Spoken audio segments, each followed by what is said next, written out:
Hey, how you doing? You doing alright? Today we're going to be reading Genesis chapter 41. But before we start, let's say a quick prayer.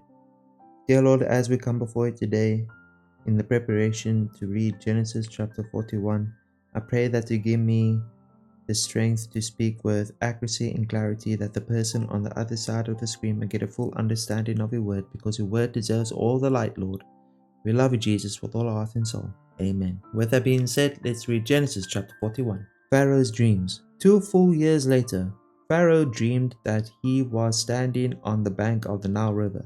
In his dream, he saw 7 fat, healthy cows come up out of the river and begin grazing in the marsh grass.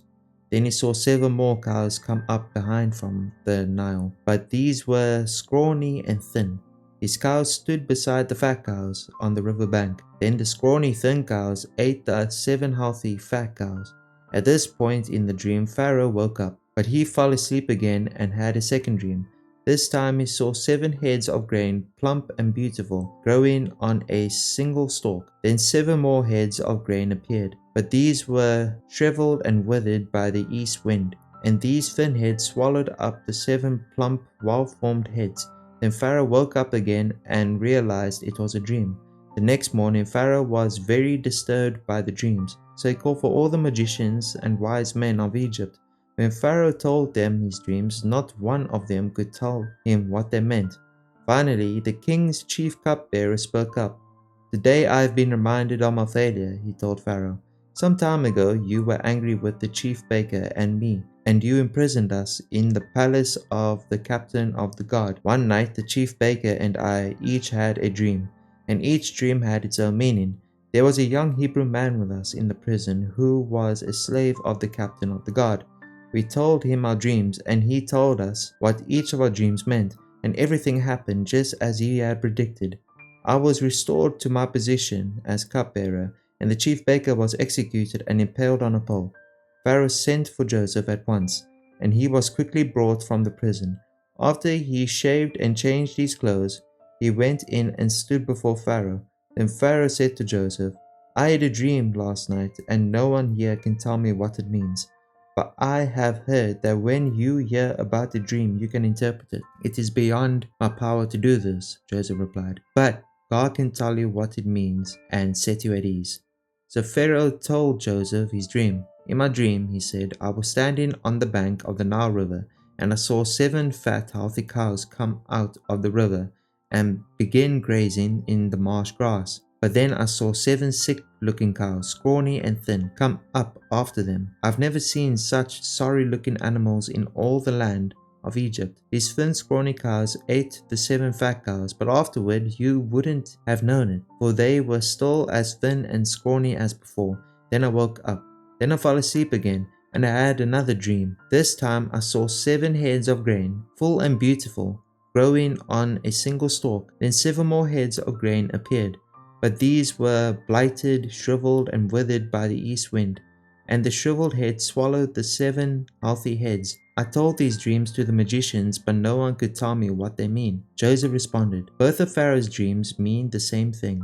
God is telling Pharaoh in advance what he is about to do. The 7 healthy cows and the 7 healthy heads of grain both represent 7 years of prosperity. The 7 thin scrawny cows that came up later and the 7 thin heads of grain withered by the east wind represent 7 years of famine. This will happen just as I have described it, for God has revealed to Pharaoh in advance what he is about to do. The next 7 years will be a period of great prosperity throughout the land of Egypt. But afterward there will be 7 years of famine so great that all the prosperity will be forgotten in Egypt. Famine will destroy the land. This famine will be so severe that even the memory of the good years will be erased. As for having 2 similar dreams, it means that these events have been decreed by God, and he will soon make them happen.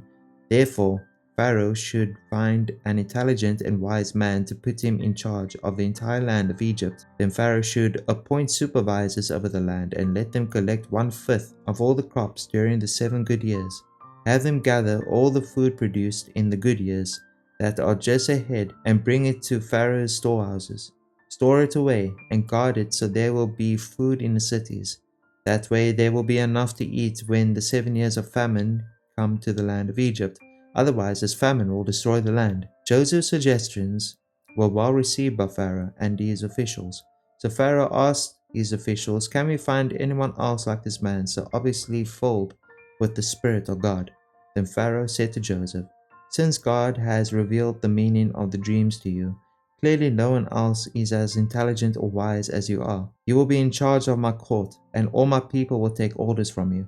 Only I, sitting on my throne, will have rank higher than yours."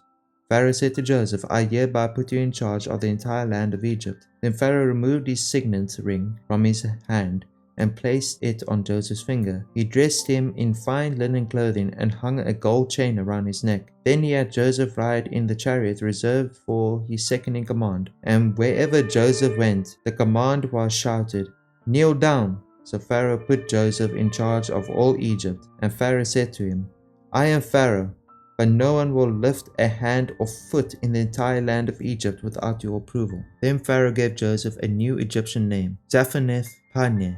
He also gave him a wife, whose name was Asenath. She was a daughter of Potipharah, the priest of On. So Joseph took charge of the entire land of Egypt. He was 50 years old when he began serving in the court of Pharaoh, the king of Egypt. And when Joseph left Pharaoh's presence, he inspected the entire land of Egypt. As predicted, for 7 years the land produced bumper crops.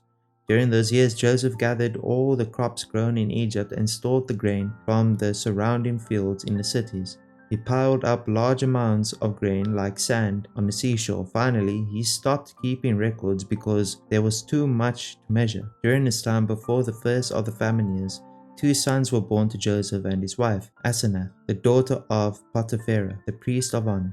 Joseph named his oldest son Manasseh, for he said, "God has made me forget all my troubles and everyone in my father's family." Joseph named his second son Ephraim, for he said, "God has made me fruitful in this land of my grief." At last, the 7 years of bumper crops throughout the land of Egypt came to an end. Then the 7 years of famine began, just as Joseph had predicted.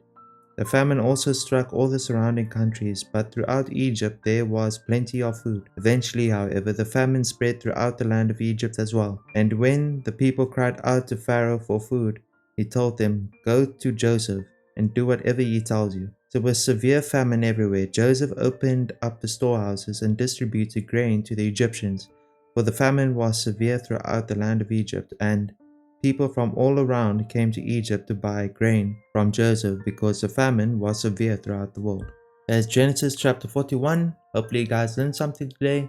If you have any questions or any prayer requests, leave them down in the comments. Verse of the day is in the description down below. Remember, I love you. God loves you more. Have a wonderful rest of your day. Bye-bye.